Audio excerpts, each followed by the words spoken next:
नमस्कार। आज एक हम ऐसे पौधे के बारे में जानकारी लेने जा रहे हैं जो पौधा हमारे भारतवर्ष में मिलता है और हम देख रहे हैं कि ये जो पौधा है इसकी जो मांग है, आज चिंता रोग बहुत बढ़ रहा है, अल्जाइमर बढ़ रहा है और ऐसे रोगों में गुणकारी जो पौधा है वो है अश्वगंधा, जिसको अश्वगंध भी बोला जाता है साइंटिफिक लैंग्वेज में, जिसका साइंटिफिक नेम बॉटनिकल नेम विदानिया सोमेनिफेरा है।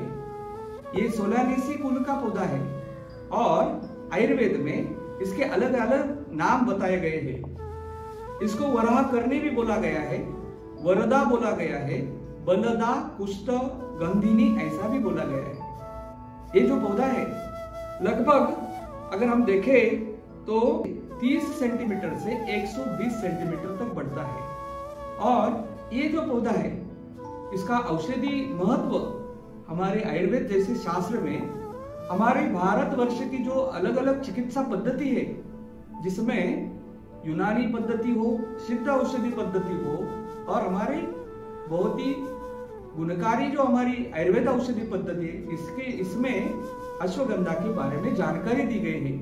और इसका बाकी जानकारी लेने के पहले हम इसके औषधि गुणों के बारे में जानकारी ले लेते हैं। हमारे साथ इसका जानकारी देने के लिए वैद्य मंदार जी अकोलकर आए हुए हैं। ये पुणे स्थित है, तिलक आयुर्वेद महाविद्यालय में ये सहयोगी प्राध्यापक है। सर नमस्कार। नमस्ते। आप ये हमारा जो अश्वगंधा है, अश्वगंध है, इसके बारे में थोड़ा, इसके औषधि गुणों के बारे में जरा जानकारी दीजिए। अश्वगंधा की जड़ जो मरुभूमि से, राजस्थान से आती है, मध्य प्रदेश से आती है, ये आयुर्वेद में बड़ी मात्रा में इस्तेमाल की जाती है। बहुत ही अच्छा पौधा है, बहुत ही अच्छी औषधि है। कुछ दिनों पहले जो कोविड जैसे वायरल फीवर आए थे, इनमें ध्यान में आया कि लोगों की इम्यूनिटी कम होती है, तो इम्यूनिटी बढ़ाने के लिए सर्वोत्तम पौधा है अश्वगंधा। यह अश्वगंधा का बाजार में आपको मिलेगा अश्वगंधा रिष्ट, अश्वगंधा अवलेह, अश्वगंधा चूर्ण, अश्वगंधा घन, अश्वगंधा की टिकड़ी। इसमें से आप चाहे जो इस्तेमाल कर सकते हो, लेकिन नैसर्गिक अवस्था में उसका जो चूर्ण है वैद्य लोग इसी का इस्तेमाल करते हैं। अश्वगंधा के साथ अन्य वनस्पतियां इस्तेमाल करके इसका बन जाता है अश्वगंधादि चूर्ण। जैसे अश्वगंधा के साथ आंवला है, मुशली है, ओक्षुर है, वरधारा है, अलग अलग चीजें इस्तेमाल की जाती है। अश्वगंधा सप्त धातुओं पे काम करता है, केवल प्रजनन संस्था पे काम करेगा ऐसी बात नहीं है। अश्वगंधा अति शुक्रला कहा है, लेकिन जब रस धातु, रक्त धातु, मांस धातु ये अच्छे बनते हैं तभी अंतिम शुक्र धातु अच्छा बनता है जो प्रजनन संस्था पे काम करता है। आजकल ये तनाव, बहुत से कष्ट, इसकी वजह से प्रजनन संस्था को भी तकलीफ हो रही है। सुना होगा कि बहुत सारे नवविवाहित लोगों में भी बच्चा पैदा होना मुश्किल हो जाता है। ऐसे लोगों में बहुत अच्छा टॉनिक बनता है अश्वगंधा। तो आप लोग इसका इस्तेमाल करें। मैं खुद भी हर दिन सुबह अश्वगंधा का क्वाथ पीता हूँ, चाय या कॉफी नहीं पीता हूँ। मुझे मालूम पड़ता है दिन भर हम लोग काम कर सकते हैं, तंदुरुस्ती बनी रहती है। उत्साहवर्धक के पौधा और जो समस्याएं बनी है, जो नॉन कम्युनिकेबल डिसीजेस हम बोलते हैं, उसमें है एनेक्सिटी, जिसमें हम चिंता बोलते हैं। ये जो रोग है अल्जाइमर में बहुत ही गुणकारी है और इसके लिए इसका महत्व इंटरनेशनल मार्केट में, नेशनल मार्केट में, राष्ट्रीय अंतरराष्ट्रीय स्तर पे काफी बड़ा है। इसलिए हमारे आयुष मंत्रालय द्वारा जो राष्ट्रीय औषधीय पादप बोर्ड है, इन्होंने अश्वगंधा कैंपेन शुरू किया है। It is our immense pleasure to announce that with the concerned efforts of National Medicinal Plant Board under Ministry of Ayush, we are ready to launch species-specific national campaign on Ashwagandha, a health promoter, with the objectives to create awareness about health benefits of Ashwagandha, that's Withania somnifera, among the public and promote usage of potential medicinal plants throughout the country. देश भर में अश्वगंधा के बारे में जन जागृति किया जा रहा है और अश्वगंधा ए हेल्थ प्रोमोटर, ये स्लोगन से अश्वगंधा की जानकारी लोगों में दी जा रही है। सभी ग्रास रूट लेवल तक इसका जानकारी, इसका पौधा बांटना, इसका बीज बांटना, ये काम शुरू भी हो गया है। अश्वगंधा, इसका नाम ही बहुत ही अच्छा है। अश्व यानी कि घोड़ा, और इसके जो जड़ होते हैं, जड़ को एक जो गंध होता है वो गंध जो अश्व होता है, घोड़े का पेशाब होता है, उसके जैसे होता है। और ये जो गंध होता है, क्योंकि इसमें काफी सारे रसायन पाए जाते हैं। ये रसायन क्या है, इसकी जानकारी लेने के पहले सर आपने बोला कि आयुर्वेद में इसका अलग अलग जो इसका पाउडर उपयोग में लाया जाता है, अश्वगंधारिष्ट बनाया जाता है, अलग अलग औषधि बनाए जाते हैं। इसका इस्तेमाल लोग कैसे करें? आदमी को काम तो करना ही पड़ता है। जब पौ फटती है, दिन शुरू हो जाता है, जब तक अंधेरा नहीं होता आदमी काम करता है, प्रवास करता है। थकान जो आती है वो दो चीज़ों पे, एक तो मसल्स, हमारे स्नायु जो है वो दुर्बल बन जाते हैं, आदमी थकता है। दूसरा मन, हमारे मन में क्षोभ होता है, थकान आती है। अश्वगंधा दोनों में भी काम करता है, मतलब स्नायु का बल बढ़ाना भी है और मन को भी, जो तनाव आता है इसे भी कम करता है। दूसरी बात, जैसे प्रजनन संस्था के बारे में कहा, हमारे महिलाओं में श्वेत प्रदर नाम की बीमारी है जिसमें थकान बहुत आती है। ये श्वेत प्रदर कम करने के लिए अश्वगंधा इस्तेमाल होता है। दो तरीके के लोग होते हैं, जो एकदम दुबले पतले हैं, जिनमें मांसपेशी अच्छी नहीं है। इन लोगों को मोटा बनाने के लिए, उनका वजन बढ़ाने के लिए अश्वगंधा दूध के साथ, घी के साथ, तेल के साथ, पानी के साथ लिया जा सकता है। आप पाउडर की मात्रा में ले तो लेने के लिए आसान है। तो अश्वगंधा कृश आदमी को बलवान करेगा, पुष्ट करेगा, स्थूल करने की बात नहीं है। ऐसे ही स्थूल आदमी जो है, फैटी है, इन लोगों को भी ऐसे प्रमाणित कर देगा कि जिनकी फैट कम हो जाएगी, बलवान बन जाएंगे। अश्वगंधा जो है हमारे देश में अलग अलग राज्यों में पाया जाता है। मुख्य तौर पे ये राजस्थान, मध्य प्रदेश, महाराष्ट्र, गुजरात, आंध्र प्रदेश। अगर हिमालय छोड़े तो ये जो पौधा है ये हमें मिलता है। हमारे देश में जो दुनिया में 25 प्रजाति इसकी है, स्पीसीज है, इसमें से 2 प्रजाति हमारे यहाँ इसका खेती किया जाता है, विदानिया सोमेनिफेरा और विदानिया कोयागुलेंस। इसमें से जिसका ज्यादा पैमाने पे खेती किया जाता है वो है विदानिया सोमेनिफेरा। तो ये जो विदानिया सोमेनिफेरा है, अश्वगंधा है, अगर आपको पहचानना है, इसका वनस्पति विज्ञान आपको पता होना जरूरी है। तो ये जो पौधा है, इसके जो अलग अलग भाग है, जैसे कि तने हैं, पत्ते हैं, तो ये रोम युक्त होते हैं, इसके ऊपर छोटे छोटे बाल होते हैं। और तने जो होते हैं, तने जो है शाखा युक्त होते हैं, ब्रांच्ड होते हैं। और इसका जो लंबाई है, मैंने जैसे बोला कि 30 सेंटीमीटर से कुछ इसका किस्म निकाला गया, वो 30 सेंटीमीटर बढ़ते हैं। लेकिन जो जंगल में पाए जाते हैं, रास्ते के किनारे पे पाए जाते हैं, गांव में पाए जाते हैं, वो 120 सेंटीमीटर तक भी बढ़ते हैं। इसकी जड़ें जो है वो मांसल होती है और ये जड़ें बहुत ही गुणकारी, यही औषधि है। ज्यादा पैमाने पे अश्वगंधा की जड़ें ही उपयोग में लाए जाते हैं। ये जड़ जो है सूखने के बाद सफेद भूरे हो जाते हैं। और इसकी जो पत्तियां है उसका अगर आइडेंटिफाई करना है आपको, ये सरल होते हैं, अंडाकार आकार के होते हैं और 10 सेंटीमीटर लंबाई तक होते हैं, चमकदार होते हैं। और जहाँ पे पुष्प क्षेत्र है, जहाँ पे फल फूल आ रहे हैं, वहां पे उसके पत्ते जो है छोटे आकार के हो जाते हैं। ये भी आप यहाँ पे देख सकते हैं, फल छोटे आकार के गोलाकार होते हैं। पकने के बाद वो हरे पीले, जो हरे होते हैं फल, वो पकने के बाद पीले हो जाते हैं, लाल रंग के हो जाते हैं। नारंगी लाल रंग के जो किस्म निकाले गए, उसमें नारंगी लाल रंग के फल पाए जाते हैं। बीज छोटे आकार के होते हैं, यहाँ पे आप बीज देख सकते हैं, बीज छोटे आकार के होते हैं और वो चिकने होते हैं। हम जैसे कि हमें मिर्च या बैंगन पता है, ऐसे इसके बीज होते हैं।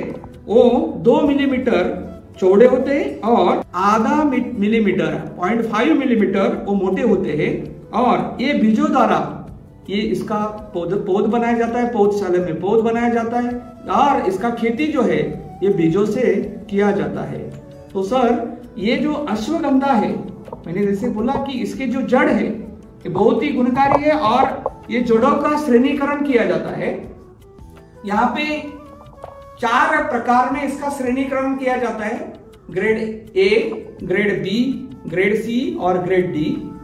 जो ग्रेड 1 होते हैं, ये इसका अगर लंबाई देखें तो 7 सेंटीमीटर तक होते हैं।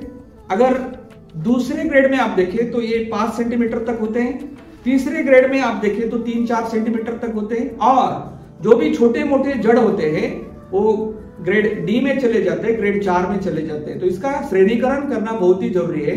अगर ये जड़ हम तोड़ते हैं, तोड़ने के बाद हमें जो दूध का रंग होता है वो दूध जैसे दिखाई देते हैं। तो ये जो जड़ है इसका इस्तेमाल कैसे करें, इसके बारे में थोड़ा आप बताइए। नैसर्गिक निद्रा ये आदमी का कष्ट कम करने वाली दुनिया की सबसे अच्छी चीज है। और आजकल लोगों को निद्रा ठीक से नहीं आती। ये जो सोमिनी फेरा इन्होंने कहा, अश्वगंधा निद्रा जनन है। निद्रा जनन ये बात नहीं कि किसी ने ले लिया तो दिन भर सो जाएगा। नैसर्गिक प्राकृत निद्रा लाने के लिए अश्वगंधा मन को बलवान करके अच्छी निद्रा लाएगा। दूसरी बात है, अश्वगंधा अनिल श्लेष्म श्वित्र शोथ क्षयापहा, जहां जहां सूजन आती है वहां वहां इम्यूनिटी कम हुई है। आप स्किन डिजीज में भी ये अश्वगंधा इस्तेमाल करते हैं, श्वास में इस्तेमाल करते हैं। बल्या रसायनी तिक्ता, ये कड़ू रस की है, तिक्त रस की है। तो इसे लेते समय इसमें शक्कर डाल के, शहद डाल के, घी डाल के, दूध डाल के कुछ तो लेना पड़ेगा, क्योंकि ये कड़वी है। खाते समय अल्प मात्रा में ली जाती है, वारंवार ली जाती है। अर्धमास पैसा, आधा महीना हर दिन दूध या घी के साथ इसे लिया जाता है। और कृषि आदमी को बलवान करने के लिए इसका काम किया जाएगा। छोटे बच्चे रहते हैं कि जो वजन नहीं पकड़ते हैं, इन लोगों के लिए भी काम किया जाता है। कहीं कहीं बदन में गांठें निकलती है, शोथ आता है, इसके ऊपर अश्वगंधा बाहर से भी उसका पीस कर लेप किया जाता है। अश्वगंधा बहुगुणी है, पेट में भी ली जाती है, इसका क्षार करते हैं, इसका भस्म करते हैं और श्वास में भस्म भी इस्तेमाल किया जाता है। अश्वगंधा जो है इसका डिमांड जो है वो काफी बढ़ चुका है। जो हमें अभी कोविड सिचुएशन था, हमने देखा है, सर ने जैसे बोला कि ये इम्यूनिटी बूस्टर है और जिसको इम्यूनिटी बढ़ाना है तो उसको हमें अश्वगंधा की जड़, जो सूखे जड़ है उसका पाउडर का इस्तेमाल करना जरूरी है। अश्वगंधा जो है इसमें अलग अलग प्रकार के रसायन पाए जाते हैं। उसमें अल्कोलाइड से अश्वगंधिन, एनाहिग्रीन, एनाफेरिन, डाइसोपेलेटेरिन, हाइग्रीन, सोमिनीफेरिन, विदानिन, विदासोमिनिन आदि पाए जाते हैं। स्टेरॉइड, नेचुरल स्टेरॉइड में भी ये पौधे के जड़ में पाए जाते हैं, जैसे कि एग्रोस्टिन स्टेरॉइड, लैक्टोन ये भी पाया जाता है, विदाफेरिन ए ये भी स्टेरॉइड इसमें पाया जाता है, विदानोलाइड ए और विदानोलाइड ए सी, विदानोन ये भी इसकी जड़ों में पाए जाते हैं। ये जड़ जो है वो रसायन से भरे हुए हैं। इसके लिए जड़ों का उपयोग औषधियों में किया जाता है। सोराइसिस, रिंग, कृमि में भी इसका उपयोग किया जाता है। खुजली, क्षय रोग में भी उसका उपयोग किया जाता है। दुर्बलता में बहुत ही गुणकारी ये पौधा है। अभी वीर्य का वर्धन करना है तो इसका आयुर्वेद में बहुत सारे उपयोग बताया गया है। अभी अनुसंधान हो चुका है, एनेक्सिटी और HIV में भी ये पौधा काम करता है। और इसके जो जड़ है वो उसकी डिमांड, ये जो नॉन कम्युनिकेबल डिसीज है इसमें ज्यादा होने के कारण इसकी मांग में बढ़ोतरी हो चुकी है। हमारा एक्सपोर्ट होने वाली जो चीजें भारतवर्ष से जो डेवलप कंट्री में एक्सपोर्ट हो रहे हैं, हमारे हर्बल जो प्रोडक्ट है उसमें से अश्वगंधा भी एक है और अश्वगंधा की डिमांड काफी बढ़ चुकी है। अश्वगंधा जो है अभी मंदसौर मध्य प्रदेश में ज्यादा मात्रा में उसका पैदावार होता है, खेती होता है। उसके बाद हमारे राजस्थान में झालावाड़, झालरापाटन ये जो प्लेस है, झालावाड़ जिला है। उसके अलावा महाराष्ट्र के कुछ जिलों में, गुजरात के कुछ जिलों में, राजस्थान के नागौर जिलों में जो नागौरी अश्वगंधा है वो बहुत ही दुनिया में फेमस है। लेकिन मंदसौर, नागौर और झालावाड़ ये जगह की अश्वगंधा जो है उसमें रसायन ज्यादा मात्रा पाए जाने के कारण और उसका क्वालिटी, इफिकेसी अच्छी होने के कारण उसकी डिमांड जो है अंतरराष्ट्रीय बाजार में काफी बढ़ चुकी है। सर अभी जो है अनुसंधान हो रहा है और आयुर्वेद में भी अनुसंधान हो रहा है और हमारे जो मॉडर्न औषधि चिकित्सा पद्धति है उसमें भी इसका उपयोग किया जाता है। डॉक्टर्स, वैद्य जो है इसका रिकमेंड कर रहे हैं, उसके बारे में क्या बोलेंगे?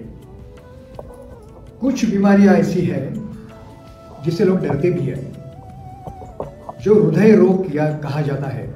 हृदय शरीर के रुधिर को, रक्त को सब शरीर में चलने के लिए पंप जैसा काम करता है। इसके कार्य में जब बाधा आती है, उसकी ताकत कम पड़ती है, तो हृदय के रोग में भी अश्वगंधा इस्तेमाल की जाती है। और हृदय में जो सप्लाई करने वाली आर्टरीज है, इसमें कभी कभी गांठें आ जाती है, जैसे हार्ट अटैक कहा जाता है।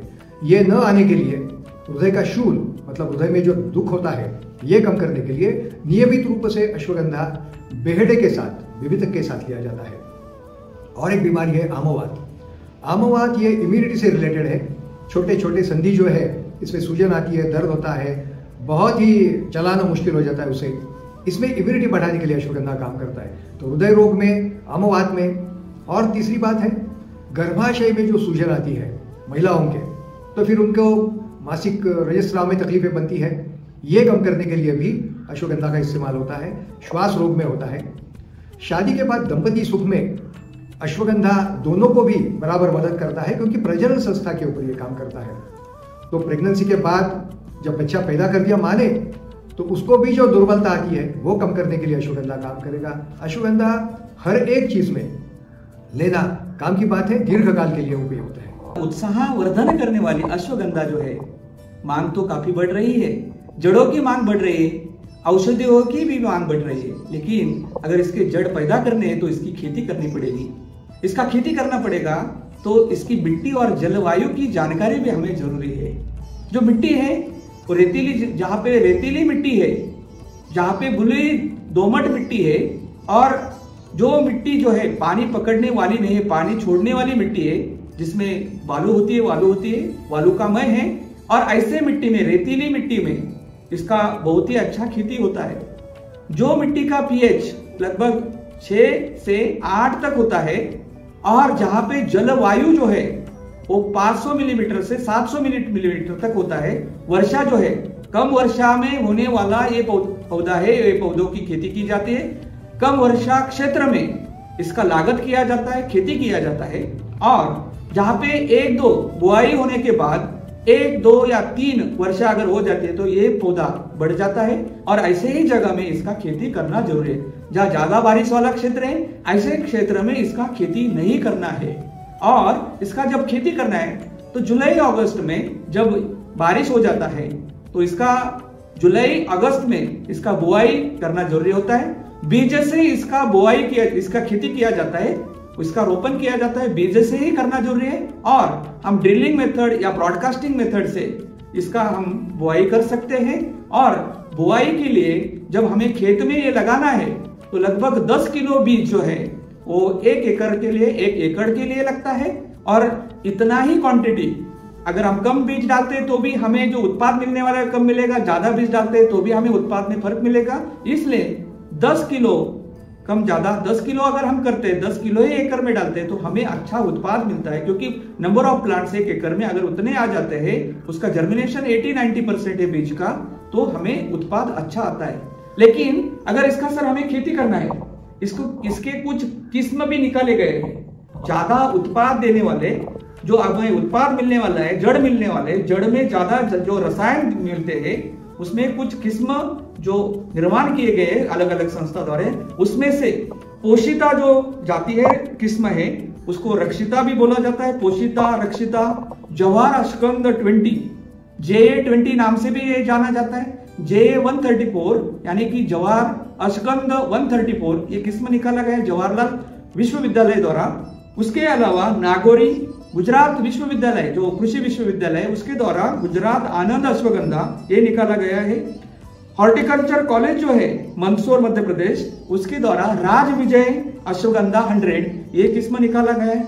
ये जो मैंने किस्म बोले इससे हमें ज्यादा उत्पाद मिलेगा। जो हमें क्वालिटी चाहिए, जो एफिकेसी चाहिए, अगर हमें उत्पाद लेना है उसके साथ साथ में अगर हम ये क्वालिटी देखना चाहते हैं तो यही अगर किस्म ले लेते और ये जो गवर्नमेंट ऑर्गेनाइजेशन है, जो संस्था है, उससे बीज ले लेते और खेती करते तो हमें मुनाफा इससे अच्छा होता है।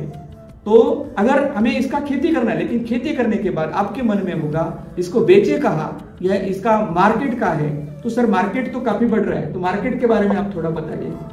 ज़्यादा मार्केट तो देश में ही है। हर एक गांव में जो वाणी बंसारी कहते हैं, छोटी छोटी दवाइयाँ बेचते हैं, इसके पास आप जाके मांगेंगे 50 ग्राम 100 ग्राम तो भी अश्वगंधा चूर्ण मिलेगा, अश्वगंधा की जड़ें मिलेगी आपको। आप कोई भी दवाइयों की शॉप में जाओगे तो अश्वगंधा रिष्ट की बोतल मिलेगी, अश्वगंधा अवलेह मिलेगा। केरल और उत्तर प्रदेश में आयुर्वेद के कारखाने ज़्यादा मात्रा में है, लेकिन पंजाब है, कर्नाटक है, महाराष्ट्र है, मध्य प्रदेश है, इनमें भी है, इनमें भी कारखाने हैं। तो ये जो कारखाने अश्वगंधा के कल्प बनाते हैं, प्रोडक्ट्स बनाते हैं। इनके पास तो बड़ी मांग है। एक्सपोर्ट के लिए भी अश्वगंधा जाती है।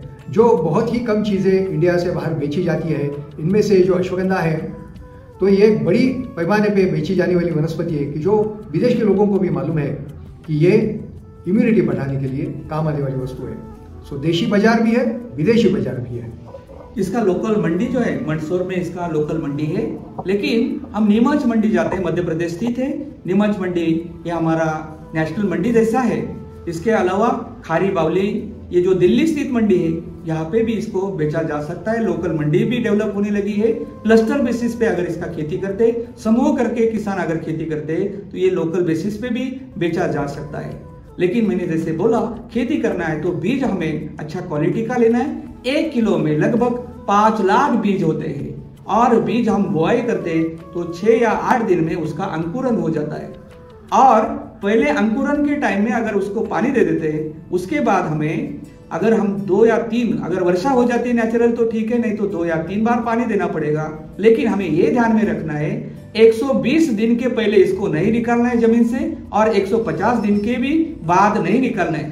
तो अगर हम इसका हार्वेस्टिंग करना है, उसमें अगर हमें कंपाउंड जो चाहिए, क्योंकि अगर इसमें जो मैंने रसायन बताए वो रसायन विदागिरिन हो, विदानिन हो, ये जो कंपाउंड्स अगर हमें चाहिए ज्यादा मात्रा में, तो हमें 120 के बाद दिन के बाद इसको जमीन से निकालना है, खेत से निकालना है और 150 दिन के बाद निकालने के बाद इसको जड़ आपको अलग करने हैं। जड़ का श्रेणीकरण करना है। जड़ जो है छाया में सुखाना है और श्रेणीकरण करके अगर बेचते हैं तो उसको हमें भाव भी अच्छा मिलता है। और आपको लगता होगा कि इसका पंचांग का क्या होता है। इसका बीज में हमें 1 एकड़ में लगभग 50 से 60 किलो बीज भी मिलता है। तो बीज भी इसका बाजार में बेचा जाता है, इसके जड़ भी बेचे जाते हैं। इसके पत्ते जो है या उसके तने हैं, जो शाखा युक्त तने होते हैं, इसका हम जानवरों का खाद्य बना सकते हैं। तो इसके जो सभी भाग जो है, जैसे बीज हमें बुआई करने में काम में आएगा, हम उसका और पौधा बना सकते हैं। और इसका जो बाकी भाग बचे हैं उसका भी हम खाद्यान्न, जो जानवरों को खाद्यान्न, गाय भैंस को लिए खाद्यान्न बना सकते हैं। जड़ जो है, जड़ की मात्रा, जड़ का डिमांड काफी बड़ा है और इसके लिए राष्ट्रीय औषधि पादप द्वारा जो मिशन कैंपेन चला जा रहा है, राष्ट्रीय कैंपेन, ये कैंपेन द्वारा अगर आपको ये कैंपेन में शामिल होना है, ये इसका बीज चाहिए, इसका पौधा चाहिए, तो जरूर आप राष्ट्रीय औषधि पादप बोर्ड की जो सेंटर है, रीजनल कम फैसिलिटेशन सेंटर, उसको आप संपर्क कर सकते हैं। जैसे पश्चिमी क्षेत्र है भारत का, उसके लिए पश्चिमी क्षेत्र जो है रीजनल कम फैसिलिटेशन सेंटर, वेस्टर्न रीजन, यहाँ पे आप संपर्क करके इसका बीज, इसका पौधा, इसकी जानकारी आप ले सकते हैं। उसका कल्टीवेशन प्रैक्टिसेस, इसका उपयोग कैसे करें, इसका प्रोसेसिंग कैसे करें, इसका वैल्यू एडिशन करें, कैसा करें, इसके लिए जानकारी दिया जाता है। तो आयुर्वेद की दृष्टि से हम ये देखें कि ये पौधा बहुत ही गुणकारी है। और मेरे साथ जो है हमारे आयुर्वेदाचार्य वैद्य मंदार जी है, थोड़ा और जानकारी उनसे ले लेते हैं कि सर घर में इसका इस्तेमाल कैसे करें। मेरे घर में मैं खुद सुबह चाय कॉफी नहीं पीता हूँ, उसके बजाय अश्वगंधा का क्वाथ लेता हूँ। 1 चम्मच अश्वगंधा भरड़ का मतलब एकदम महीन पाउडर नहीं करते, थोड़े बड़े बड़े टुकड़े, क्योंकि छलनी से निकलने के लिए बहुत महीन पाउडर होती है, वो अटक जाती है। अश्वगंधा भरड़ 1 चम्मच, उसके साथ में थोड़ा मुलेठी, जेष्ठमध है, कभी पुनर्नवा है, कभी बेहड़ा है, तो इसके साथ वो भी डालकर पुनर्नवा, अश्वगंधा, ये क्वाथ रसायन है। और सुबह एक बार उसे क्वाथ करते हैं, पानी निकाल लेते हैं, फिर से पानी डालते हैं। इसे हम काढ़ा निकाढ़ा कहते हैं। थोड़ी शक्कर डाल देते हैं, चाहे कोई दूध डाल दे इसमें, कोई घी दे उसके साथ में, और ये काढ़ा सुबह एक बार या शाम को एक बार, जो भी आदमी ले, सुबह शाम, पूरे दिन भर उत्साह बना रहेगा। मेरा खुद का ये अभ्यास है और मेरा विश्वास भी है कि ये सबको काम आएगा। आप भी इसे इस्तेमाल करें। अश्वगंधा के ऊपर काफी सारे संस्थानों में अनुसंधान शुरू है और अनुसंधान से इसको स्टैंडर्डाइज किया जा रहा है और अनुसंधान के कारण इसका एक्सेप्टेंस जो है डेवलप कंट्रीज में काफी बढ़ रहा है। खेती होना इसका जरूरी है। इसका उपयोग हमारे देश में, भारतवर्ष में सभी लोग करें, ऐसे हमारे वैद्य भी बोल रहे हैं, डॉक्टर साहब ने भी बोला है। और सभी अगर हम इसका इस्तेमाल करते हैं, अगर हमारा उत्साह कायम रखना है, ये उत्साहवर्धक अश्वगंधा का हमें इस्तेमाल करना जरूरी है। लेकिन मैंने जैसे बोला, खेती अगर करना है तो हमें गुड एग्रीकल्चरल प्रैक्टिसेस फॉलो करना है। अगर हम कुछ रसायन डाल रहे हैं खाद करके, या हम रसायन की छिड़काव कर रहे हैं कीट कम करने के लिए, तो ये इसके लिए नहीं चलेगा। गुड एग्रीकल्चरल प्रैक्टिसेस में जब हम बीज का बुआई करना है तो अगर हम ट्राइकोडर्मा से बीज को ट्रीटमेंट देते हैं तो बीज को ट्रीटमेंट करने के कारण, संस्कारित करने के कारण ट्राइकोडर्मा से हमें जो उसका जर्मिनेशन है वो अच्छा मिलता है, उसका ग्रोथ अच्छा मिलता है, यील्ड भी अच्छा मिलता है। लेकिन अगर हमें कुछ इसमें कीड़ा आ जाता है, कीट तो बहुत ही कम आता है, लेकिन अगर आता है तो निमार्क जैसे उसको उसके ऊपर स्प्रेइंग करना है। लेकिन ऑर्गेनिक फर्टिलाइजर, ऑर्गेनिक रसायन, ऑर्गेनिक कीटनाशक, ऑर्गेनिक फफूंदनाशक, यही हमें इसमें इस्तेमाल करना जरूरी है। अगर ऐसा हम करते हैं, अगर हम ऐसा नहीं करते, रसायन डालते हैं, कुछ अलग से रसायन डालते हैं, अगर उसमें हेवी मेटल्स पाए जाते हैं तो हमारे जो लेने वाले लोग हैं, हमसे लेने वाले, खरीदने वाले लोग हैं, तो वो नहीं खरीदेंगे। हेवी मेटल के कारण हमारे औषधि वनस्पतियों के जो मार्केट है उसमें थोड़ी दिक्कतें आ रही हैं। इसलिए किसान भाइयों से नम्र निवेदन है कि उसका खेती गुड एग्रीकल्चरल प्रैक्टिसेस के जो निर्देश है वही फॉलो करें, इंस्ट्रक्शंस फॉलो करें, और उसका हमारा जो फील्ड है उसका ऑर्गेनिक सर्टिफिकेट भी हम ले लें, और इसके लिए जो आपको मदद मिलता है राष्ट्रीय औषधि पादप बोर्ड वो भी ले लें। लेकिन अश्वगंधा ये जो पौधा है बहुत ही महत्वपूर्ण पौधा है, इसके लिए अश्वगंधा कैंपेन में आप शामिल हो जाइए।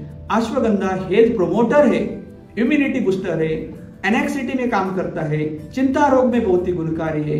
तो ये जो अश्वगंधा है इसका जरूर इस्तेमाल करें। ये जो है इसके बारे में और अधिक जानकारी आपको चाहिए तो जरूर हमें संपर्क करें। बहुत बहुत धन्यवाद।